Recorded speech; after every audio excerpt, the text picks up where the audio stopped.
کی قبولیت کے لیے اور اپنی دعاؤں کی استجابت کے لیے ایک بار پھر خلوص نیت کے ساتھ مل کر صلوات پڑھ لیں۔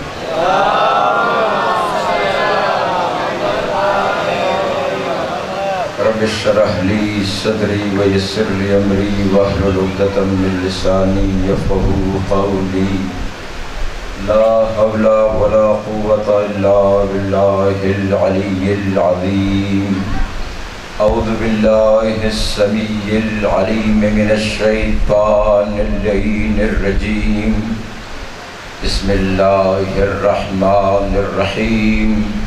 الحمد للہ الذی جعلنا من المتمسکین بولایت امیر المؤمنین علی بن ابی طالب۔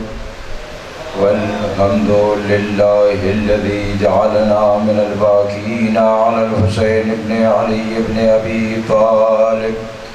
ثم الصلاة والسلام علی النبی المؤید ورسول المصدد المصطفى الأمجد المحمود الأحمد أبي القاسم محمد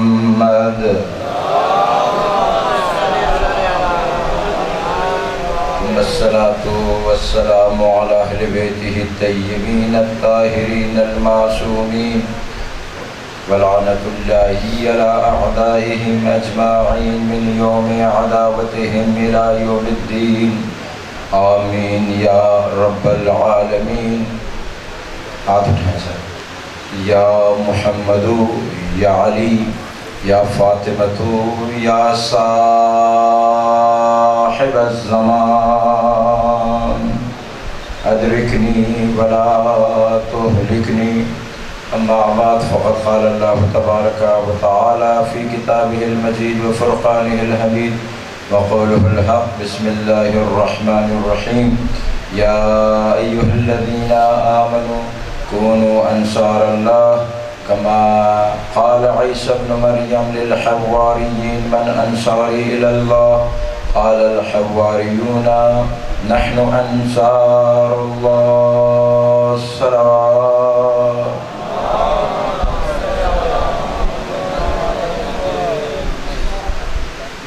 عزیزان گرامی، سامعین گرامی قدر، میرے شیعہ سنی حسینی عزادارو، جس جذبہ ایمانی کے ساتھ آپ اس عشرہ محرم میں شرکت فرما رہے ہیں اور جو حوصلہ افزائی فرما رہے ہیں، اس کا اجر انشاءاللہ الرحمن آپ کو اللہ تبارک و تعالیٰ ضرور عطا فرمائے گا۔ چونکہ ٹائم بڑا محدود ہو گیا ہے، مسائل اسلامی جمہوریہ پاکستان میں شیعوں پر مسائل جو ہے روز بروز ان کے لیے مسائل کا اضافہ کیا جا رہا ہے، لیکن ان لوگوں کو شاید یہ پتہ نہیں ہے کہ یہ عزاداری کو جتنا محدود کرنا چاہیں گے عزاداری اتنی پھیلتی جائے۔ یہ عزاداری کا راستہ کوئی نہیں روک سکتا، اور بلکہ آپ سروے کر کے دیکھ لیں، تحقیق کر کے دیکھ لیں کہ جن ملکوں میں عزاداری تھی وہ ملک باقی رہے، وہ انقلاب باقی رہے، وہ نظریہ باقی رہا ہے، لیکن جن ملکوں میں عزاداری پر پابندی لگا دی گئی اس ملک میں عزاداری یا وہ ملک ہی نہیں بچا یا وہ نظام نہیں بچا۔ لیکن کیجیے کہ میرا موضوع عزاداری نہیں ہے، وگرنہ میں عزاداری پہ ضرور بولتا۔ دیکھیں عزیزان گرامی، میں زیادہ دیر سما خراشی نہیں، اپنے اس کے مطابق جو ہے نا ایک شرعی مسئلہ بیان کرتا ہوں۔ غسل کا طریقہ جو ہے، غسل کا توجہ ہے میرے بھائی، دیکھیں جب تک آپ پاک نہیں ہوں گے پاکوں کے در پہ آ نہیں سکتے ہیں۔ جب تک آپ پاک نہیں ہیں تو ظاہری حوالے سے جب تک آپ پاک نہیں ہیں تو کیسے آپ آتے ہیں؟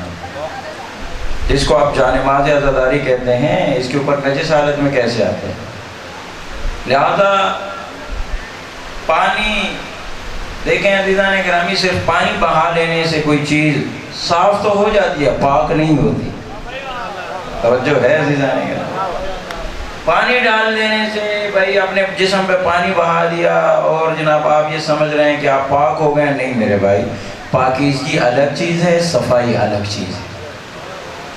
پانی بہا دینے سے آپ کے جسم کے اوپر، میں مثال دے دیتا ہوں، دیکھیے مثلا کیچڑ ہے، کیچڑ، اب آج کل بارشیں ہو رہی ہیں، کیچڑ ہے، کیچڑ بہت زیادہ کیچڑ ہے اور آپ کیچڑ میں جاتے ہیں، آپ کے سارے جسم مثلا پھسل جاتے ہیں اور وہاں پہ کیچڑ آپ کو لگ گیا ہے، سارے کپڑے جناب، کیا اس کے اندر نماز ہو سکتی ہے؟ نہیں ہو سکتی ہے، کیونکہ کیچڑ ہے، نجس تھوڑی ہے، گندا ہے۔ توجہ ہے زیدانے گرامی، یہ گندا ہے، لیکن بالکل کپڑے آپ صاف ہیں، آپ کے صاف ہیں۔ چھوٹا بچہ، ایک بچے کی پیشاب کی ایک چھینٹ آپ کے کپڑے پر پڑ گئی ہے، توجہ ہے میرے بھائی، کیا نماز ہوتی ہے آپ کی؟ باقی بالکل لباس آپ کا صاف ہے، کوئی داغ نظر نہیں آ رہا، تو بھائی پاکیزگی الگ چیز ہے، صفائی الگ چیز ہے۔ جو پاکیزگی کا طریقہ کار ہے، دیکھیے اب غسل جنابت یہ بتائیے واجب ہے یا مستحب؟ بولیے بولیے، کس نے کہا ہے؟ یہ غلط فہمی ہے، یہاں سے اپنی اصلاح کریں، یہاں سے اصلاح کریں عزیزان گرامی۔ غسل جنابت واجب ہے؟ بولیے واجب ہے؟ کیوں ڈر رہے ہیں میرے بھائی؟ واجب نہیں ہے، غسل جنابت بعض چیزوں کے لیے واجب ہوتا ہے، بذات خود غسل جنابے والا مستحب ہے، سنت ہے، لیکن اگر آپ نے نماز پڑھنی ہے تو آپ غسل جنابت کیے بغیر آپ نماز نہیں پڑھ سکتے۔ آپ اگر قرآن کو چھونا چاہتے ہیں تو غسل جنابت کیے بنا آپ یہ جنابے والا جو ہے نا قرآن کے حروف کو نہیں چھو سکتے۔ آپ اگر اماموں کے نام کو چھونا چاہتے ہیں تو اب آپ کے لیے ضروری ہے کہ چونکہ ائمہ کے نام کو چھونا ہے تو پہلے پاک ہو کر آؤ، توجہ ہے عزیزان گرامی۔ لہٰذا غسل جنابت ہو، غسل جمعہ ہو، غسل عید ہو، غسل یہ ہو، یہ جتنے بھی غسل ہیں، کل مثال کے طور پر غسل جمعہ کی زیادہ فضیلت بیان کی گئی ہے۔ اگر آپ نے یہ غسل ادا کرنا ہے تو اس کے دو طریقے ہیں بڑے بڑے۔ ایک طریقہ اس غسل کو کہتے ہیں ترتیبی، اور دوسرا جناب طریقہ کیا ہے؟ جنابت۔ مائیں بہنیں ہوں، مرد ہوں، عورت ہوں، جو بھی ہو، یہ غسل جو پورا کرے گا اس کا طریقہ یہ، آسانی سے سنیے گا۔ دیکھیں عزیزان گرامی، اگر جسم پر چکناہٹ ہے، اگر جسم کے اوپر کوئی نجاست ہے تو اس کو پہلے دور کرنا ہے، وہ عین نجاست ہے، اس کو دور کرنا ہے۔ اس کے بعد نیت کرنی ہے کہ میں غسل جمعہ کرتا ہوں قربتاً، بولیے الی اللہ۔ اس کے بعد سر و گردن کو دھونا ہے صحیح طریقے سے، شاور لیں، اس کے نیچے صحیح طریقے سے بالوں کے اندر، داڑھی کے اندر، یہ سارے کانوں کے اندر، یہاں ظاہری طور پہ ساری چیزوں پہ یہ اس طرح سے اس کو دھوئیں تاکہ جناب والا ایک بال برابر جگہ یہاں پہ خوش نہ رہے، یہ پہلا۔ دوسرا، دائیں طرف شاور کے نیچے، اگر شاور ہے تو شاور کے نیچے ایسے طریقے سے کھڑے ہوں کہ یہاں پہ پانی پڑے، اور یہ پانی آپ یہاں سے یہ پورا آدھا جسم میں، کوئی مسئلہ نہیں ہے، اگر ادھر بھی آ جائے تو کوئی بات نہیں ہوتا، یہ صحیح طریقے سے پاؤں کے تلووں تک آپ دھو لیں، اور پاؤں کے تلووں کے نیچے بھی ہاتھ پھیریں تاکہ جناب پانی پہنچ جائے، یا پاؤں کے ذریعے کسی طریقے سے پاؤں کی انگلیوں کے درمیان میں پانی پہنچائیں، انتہائی ضروری ہے۔ پاؤں کے ناخن اگر بڑے بڑے ہیں اور اس کے اندر میلیں جمی ہوئی ہیں، توجہ، تو غسل نہیں ہوتا، ان میل کو ہٹانا ہے، پہلے وہاں تک پہنچانا ہے یہ۔ اب اس کے علاوہ اسی طرح بالکل جناب والا جو ہے نا آپ نے بائیں طرف کرنا ہے، یہ غسل جنابت کا طریقہ ہے۔ کوئی مشکل تھا؟ کتنی چیزیں غسل میں تھیں، نقل تو میں بتاتا نہیں، ٹھیک ہے نا جناب؟ پہلی نیت، سر کا دھونا 2، دائیں طرف کا دھونا 3، بائیں طرف کا دھونا 4۔ یہ آپ کریں گے تو آپ پاک ہو جائیں گے۔ جب آپ پاک ہوں گے اب اس قابل ہیں کہ اس در پہ آ جائیں۔ توجہ ہے عزیزان گرامی؟ شیخ بھائی علیہ رحمہ نے ایک دروازہ تعمیر کروایا، توجہ سماعت فرمائیے، ایک دروازہ تعمیر کروایا حرم امام رضا علیہ السلام میں، جس دروازے کی خاصیت یہ تھی کہ امام کے قریب پاک ہی آ سکتا ہے، گناہگار نہیں آ سکتا۔ توجہ کہ شیخ بھائی علیہ رحمہ نے وہ دروازہ جب تعمیر کروایا تو امام علیہ السلام اس کے خواب میں آئے، شیخ تمہیں ہم نے علم اس لیے دیا ہے کہ لوگوں کو ہم سے ملاؤ، آپ لوگوں کو ہم سے ملاؤ، نہ یہ کہ آپ ہم سے۔ کہا مولا آپ پاک ہیں، آپ پاکیزہ ہیں، میں تو اس وجہ سے یہ دروازہ تعمیر کروایا ہے تاکہ آپ کے قریب پاک ہی آ سکیں، دوسرے نہ آ سکیں۔ کہا شیخ بھائی یہ تو بتاؤ جب تک یہ لوگ ہمارے در پہ آئیں گے نہیں، ان کے گناہ معاف کیسے ہوں گے، یہ پاک کیسے ہوں گے؟ عزیزان گرامی، سورہ صف کی آخری آیت آپ کی خدمت میں تلاوت کرنے کا شرف حاصل کر رہا ہوں۔ اب میں تھوڑا سا رو کر جذباتیت سے ہٹ کے ذرا سا تفسیری حوالے سے میں گفتگو کرنا چاہ رہا ہوں۔ اس میں آیت میں دیکھیں، یہ سورہ ایسا سورہ ہے کہ جس سورے کی ہر آیت کو آپ دیکھیں گے تو اس کے اندر ایک پیغام ہے۔ یہ سورے کے اندر قتال کا ذکر، جہاد کا ذکر، یہ ساری چیزیں ہیں، لیکن ایک اہم چیز جو ہے اس کے اندر، یہ وہ سورہ ہے کہ جس میں ایک انتہائی مشکل، توجہ سماعت فرمائیے گا، ایک انتہائی مشکل کا علاج بتایا گیا۔ وہ مشکل کیا ہے؟ کہتے کچھ ہیں، کرتے بولیے، کہتے کچھ ہیں، کرتے کچھ ہیں۔ دیکھیے کچھ لوگ ایسے تھے کہ جو جنگ بدر ہو چکی نا، تو لوگ وہاں پہ بیٹھ کے کہتے تھے اے کاش ہم جنگ بدر میں ہوتے۔ توجہ ہے عزیزان کرام؟ کوئی یہ کہتے تھے کاش ہم جنگ بدر میں ہوتے تو ہم نے یہ فتح کر لینا تھا، ہم نے یہ کر لینا تھا، ہم نے اس کو بچھاڑ لینا تھا، ہم نے اس کو بچھاڑ دینا تھا، ہم نے فلاں کر دینا تھا، ہم نے یہ کر دینا تھا، ہم نے وہ کر دینا تھا۔ پشتوں میں کہتے ہیں اللہ نے کہا دا گز دا میدہ، کہا بھئی آ جاؤ، اگر آپ یہ سعادت کہتے ہو کہ بھئی جہاد کی سعادت اگر ہمیں مل جاتی تو ہم یہ کر دیتے، ہم وہ کر دیتے، تو آ جاؤ، جنگ بدر میں نہیں تھے، جنگ احد میں پتہ چل جائے گا۔ یا جنگ احد میں آپ کو پتہ چل گیا۔ اب جب جنگ احد کی باری آئی تو اب کہا مولا یہ تو بڑا مشکل ہے۔ توجہ ہے عزیزان گرامی؟ اب اللہ نے کہا او مومنو لما تقولون ما لا تفعلون، کیوں ایسے دعوے کرتے ہو جو کر نہیں سکتے؟ کیوں دعوے کرتے ہو؟ کیوں دعوے کرتے ہو؟ ایسی بات کیوں کرتے ہو کہ جو نہیں کر سکتے؟ کبر مقتا عند اللہ ان تقولوا ما لا تفعلون، اللہ کو بہت ناگوار ہے، کیا چیز؟ یہ ناگوار ہے کہ کہتے ہو کرتے نہیں ہو۔ بات سمجھ آ رہی ہے؟ جنگ بدر اس کے حوالے سے یہ کہا جا رہا ہے کہ بھئی وہ یہ کہتے تھے کہ کاش ہم ہوتے، ہم یہ ہوتے، ہم نے یہ کر دینا تھا، ہم نے وہ کر دینا تھا، ہم نے فلاں کر دینا تھا۔ اب دیکھو یہ سورہ ممتحنہ کے بعد والی سورہ ہے، توجہ، سورہ ممتحنہ دشمنوں کے بارے میں، ٹھیک ہے، دشمنوں کے بارے میں۔ وہ ایک عورت تھی نا، ایک مرد نے ایک خط لکھا، اس عورت کو دیا کہ یہی لے جاؤ، یہ مکہ کے لوگوں کو بتا دو جنگ بدر ہو چکی ہے۔ توجہ، اب پیغمبر اکرم جو ہے نا والا فتح مکہ سے پہلے جو ہے نا جنگ کا ارادہ کر رہے ہیں، تو یہ لے لو۔ اور وہاں پہ ایک صحابی ہے، صحابی، ٹھیک ہے، میں اس طرف نہیں جانا، صرف ایک نقطے کی جانب آپ کی توجہ مضبوط کروں، جاؤ یہ پیغام پہنچا دو۔ وہ عورت لے کر نکلی، ادھر اللہ نے وہی کی یا رسول اللہ ایک صحابی یہ بھیج رہا ہے، لیکن یہ صحابی برا نہیں ہے، یہ صحابی برا نہیں ہے۔ اچھا کیا ہے؟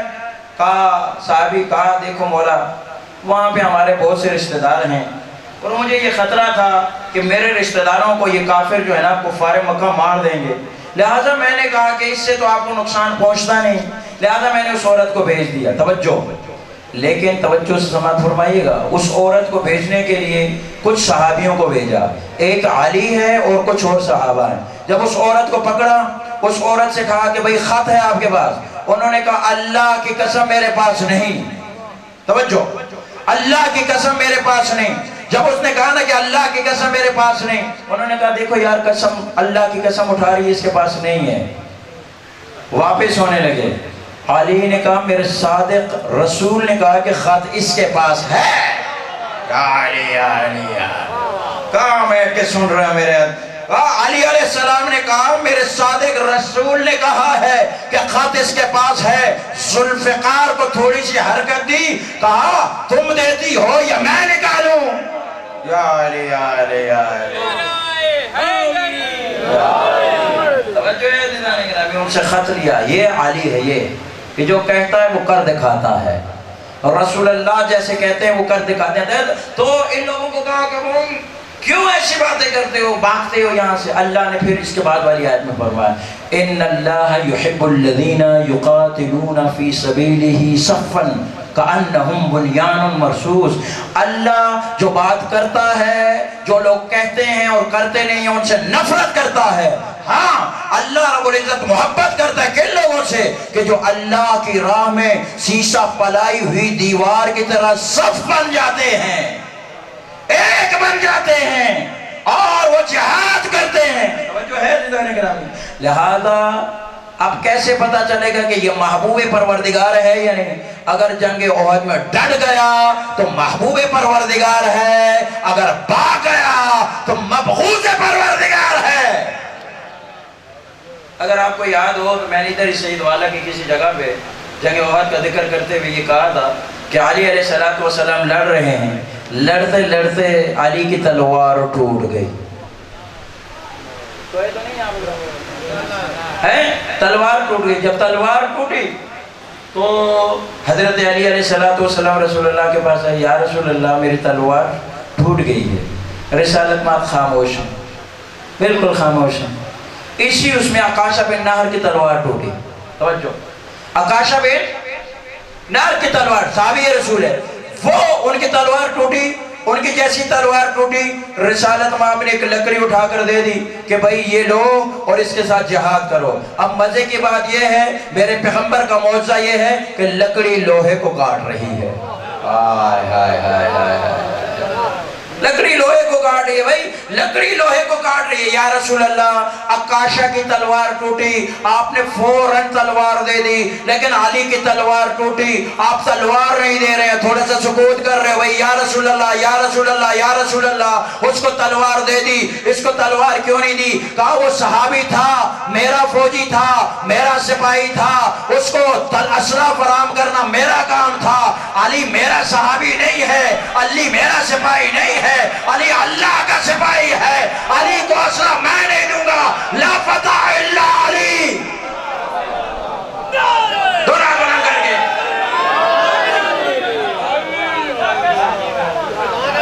علی اللہ کا سپاہی ہے، اس لیے آئے ہیں نصرت خدا کے لیے۔ بھئی کیسے پتا چلے کہ یہ نصرت پروردگار؟ سورہ محمد کی آیت میں نے پڑھی تھی نا، اللہ نے ارشاد فرمایا تھا کہ یا ایھا الذین آمنوا ان تنصروا اللہ ینصرکم ویثبت اقدامکم۔ اگر تم اللہ کی مدد کے لیے آؤ گے تو تمہارے قدموں میں ثبات آئے گا۔ یا علی یا علی، نبی کے ساتھ میدان میں آنا کافی نہیں، کس نیت سے آیا ہے، کس مقصد کے لیے آیا ہے؟ کیسے پتا چلے گا کہ یہ اس مقصد کے لیے آیا ہے؟ نہیں، کہا کہ اگر پہاڑوں پہ چڑھ جائے تو سمجھ لو اس نیت سے نہیں آیا، اور میدان میں جم جائے تو سمجھ لو کہ یہ اللہ نے اس کی مدد کی ہے، اللہ نے اس کی مدد کی ہے۔ عزیزان گرامی دیکھیں، جب سارے چلے گئے نا، علی نے پوچھا، علی سے نبی نے پوچھا، توجہ، نبی نے یا علی آپ کیوں نہیں گئے؟ آپ کیوں نہیں گئے؟ اب ایک اہل سنت کا موقف ہے اور ایک ہمارا موقف۔ اہل سنت کے محدث دہلوی نے لکھا، علی نے کہا اکفر بعد الایمان، کیا میں ایمان کے بعد کافر ہو جاتا؟ یہ ہمارا موقف نہیں، ہمارے بھائیوں کا موقف ہے، کیا میں ایمان کے بعد کافر ہو جاتا؟ مطلب یہ کہ علی کی نظر میں جو نبی کی نصرت کا وعدہ کرے لیکن نبی کو تنہا چھوڑ کر چلا جائے، وہ مسلمان نہیں ہے۔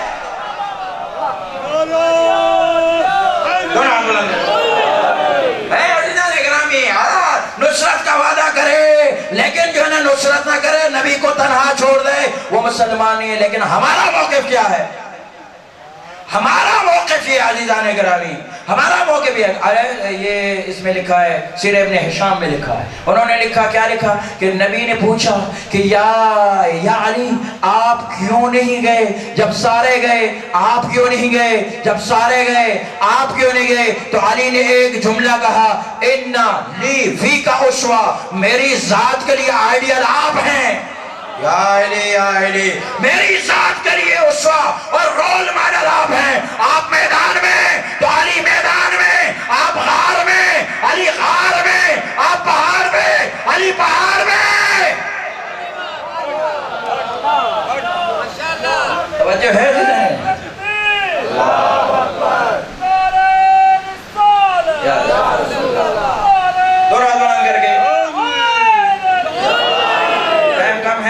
موضوع کی طرف آتا ہوں، آپ مجھے بتائیے مومنوں، تم یہ زیارت میں پڑھتے یا نہیں؟ یا لیتنی کنت معکم، اے کاش ہم کربلا میں ہوتے، کربلا میں ہوتے تو کیا کرتے؟ ہم بھی فوج پا جاتے، ہم بھی اس میدان میں ہو جاتے. لیکن کیا ایسے تو نہیں ہے کہ لما تقولون ما لا تفعلون،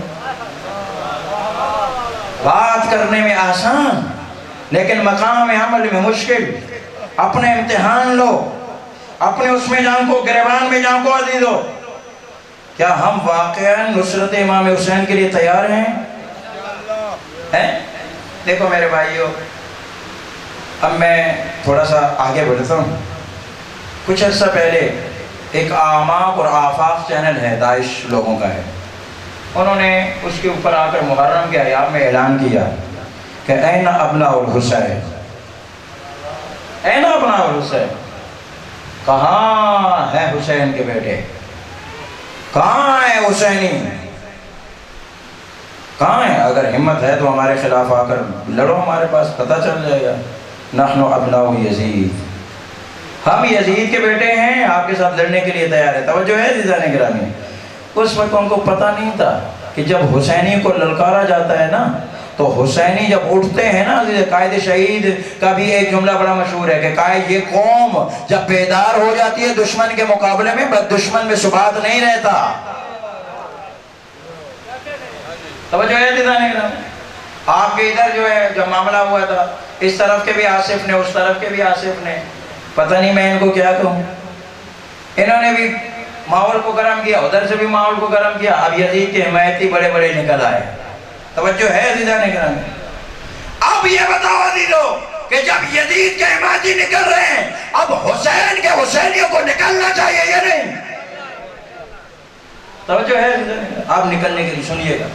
دیکھیے، شہید موسیٰ صدر نے فرمایا کہ حسین کے قاتل 3 قسم کے. اجازت ہے؟ ٹائم کیا ہو گیا؟ توجہ ہے عزیزان گرامی. حسین کے قاتل کتنے قسم کے ہیں؟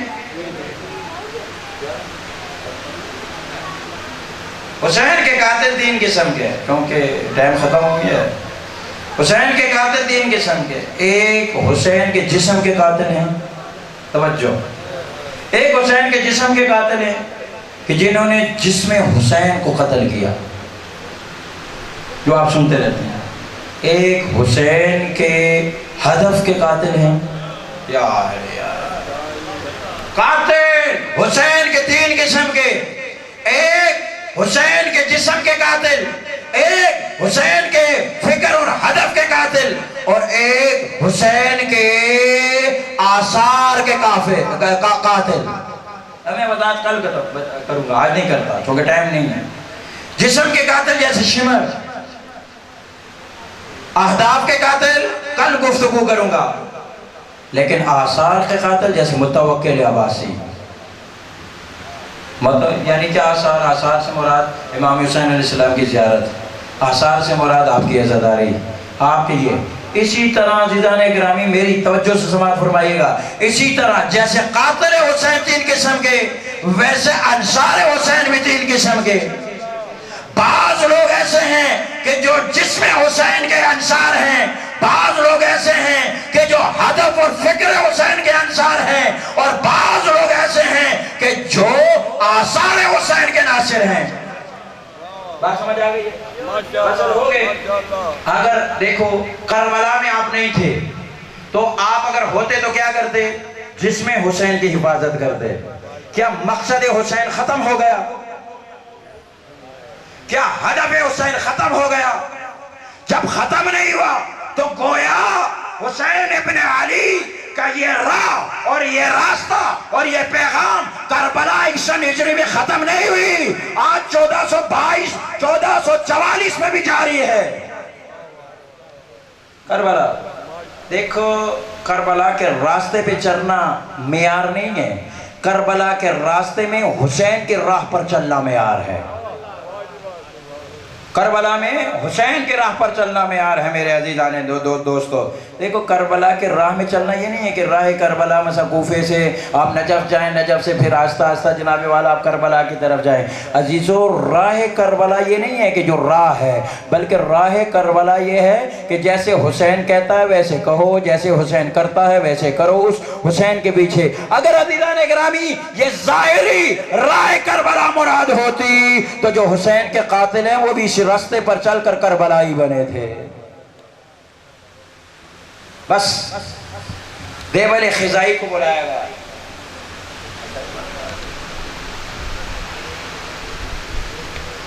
دیکھیں دیوال خزائی کو بلایا گا۔ دیوال خزائی کون ہے؟ ایک نوحہ خان ہے، ایک مرثیہ خان ہے، ایک عزادار ہے۔ دیوال خزائی کو بلایا گا۔ لیکن وہ فلم میں بھی آپ نے دیکھا ہوگا، امام علیہ السلام جب ایک جگہ پہ امام رضا علیہ السلام بیٹھتے ہیں تو امام علیہ السلام کسی کے لیے نکلتے نہیں۔ ایک دن مامون رشید نے دیکھا کہ امام علیہ السلام کسی کے استقبال کے لیے خود چل کے باہر نکلے۔ دیوال خزائی پوچھنے والے نے پوچھا یہ کون ہے کہ جس کے استقبال پہ کے لیے علی ابن موسیٰ رضا نکلے ہیں؟ لوگوں نے کہا یہ کوئی عام بندہ نہیں ہے، حسین کا مرثیہ خان ہے، یہ حسین کا مرثیہ خان۔ دیوال خزائی کے پاس جب گئے اور دیوال خزائی نے جب نوحہ سرائی کی تو اس وقت توجہ، اس وقت امام رضا علیہ السلام نے فرمایا کہ دیوال کیا ہے؟ ناصرنا بلسانہی وقلبہی، کہ یہ دیوال خزائی ہمارا انصار میں سے ہے کہ جو زبان کے ذریعے سے بھی اپنے قلب کے ذریعے سے بھی ہماری نصرت کر رہا ہے۔ گویا آپ عزاداری میں آ کر بیٹھے ہیں تو یہ حسین کی نصرت کے لیے آ کر بیٹھے ہیں۔ میں زیادہ دیر آپ کو نہیں، مجھے نہیں پتا کہ کون آپ میں سے حر بننے کے لیے تیار ہے۔ حر بننے کے لیے کون تیار ہے؟ سید والو مجھے سنیوں کا پتہ نہیں، شیعوں کا پتہ نہیں، آج تک اگر گناہ کیے ہیں تو حسین ابن علی کی فوج میں آ جا۔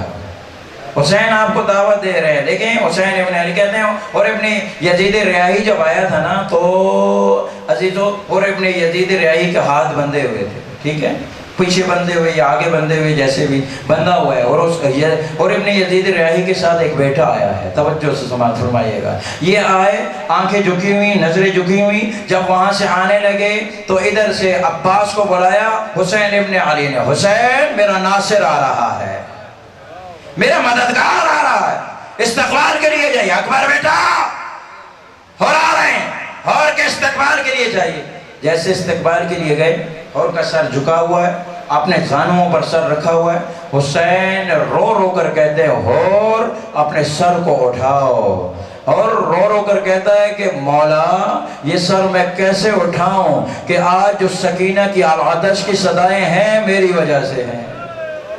اجرکم اللہ، اجرکم اللہ۔ آج اگر میں تمہیں آپ کو روکتا نا عزادارو تو آج سکینہ العطش کی صدائیں کہہ کر رو نہ رہی ہوتی۔ کہا مولا میں سر نہیں اٹھا سکتا۔ کہا مولا تمہیں کہتا ہے کہ سر اٹھاؤ۔ اب مولا نے سر جھکایا اور رو رو کر کہہ رہے ہیں، رو کے کہہ رہے ہیں۔ اب حر ابن یزید ریاحی کہتا ہے مولا میرا سر جھکا ہوا تھا تو الگ بات تھی، مولا آپ کا سر کیوں جھکا ہوا ہے، آپ کی آنکھوں سے آنسو کیوں ہیں؟ کہا مولا تمہیں تو پتا ہے نا جب تو دشمن بن کے آیا تھا میرے پاس پانی موجود تھا، میں تمہیں پانی پلاتا رہا، میں تیرے گھوڑوں کو بھی سیراب کرتا رہا، اور آج تو ناصر بن کے آیا ہے، میرے پاس تیرے لیے پانی نہیں ہے، میرے لیے تیرے استقبال کے لیے کچھ بھی نہیں ہے۔ بس عزاداران سید الشہداء علی ابن حر کا بیٹا ہے، حسین ابن علی سے اجازت لی اور سب سے پہلے علی ابن حر لڑنے لگا۔ توجہ عزیزان گرامی، ہاں تو یہ لڑتے لڑتے جام شہادت جیسی نوش کیا نا عزادارو، تو وہاں سے ایک فریاد کی کہ میرے بابا میرے نصرت کو آئیے۔ بس عزاداران سید الشہداء حر اس سے پہلے کہ حر اپنے جوان بیٹے کے لاشے پہ پہنچتا، حسین ابن علی اس کے جنازے پر پہنچ گیا۔ میں کہوں گا مولا آپ حر کے لاشے پر کیوں پہنچے جلدی؟ تو آج جوان لاشا ہے اور برداشت نہیں کر پائے گا، اور میں اس کے لاشے پر پہنچ گیا ہوں۔ میں کہوں گا مولا اس وقت کیا کرے گا جب تیرا سینے پر پھول کھا کر برچھی کا پھول کھا کر لیٹا ہوگا، اس وقت عزاداران سید شہداء تو پکار رہا ہوگا او بنی ہاشم آ جاؤ اور میری مدد کرو، علی اکبر کا لاشا مجھ سے اٹھایا نہیں جاتا۔ اللہ لعنت اللہ علی القوم الظالمین، سیعلم الذین ظلموا ایمن قلب ینقلبون۔